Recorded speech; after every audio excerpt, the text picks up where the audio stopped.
و تجزیه کمی هم به ما دیگه مقدار میخواد، یعنی از تعیین مقدار نسبی بس.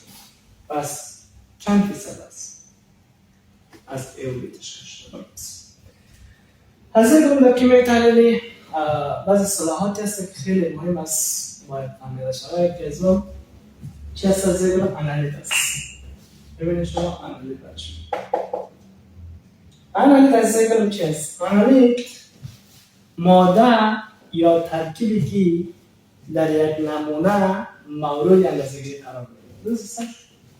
ماده یا ترکیبی که در یک نمونه مورد اندازه‌گیری قرار بگیره چی میگیم برایش هستیم؟ انالیت. فرض کنید شما ما چی داریم؟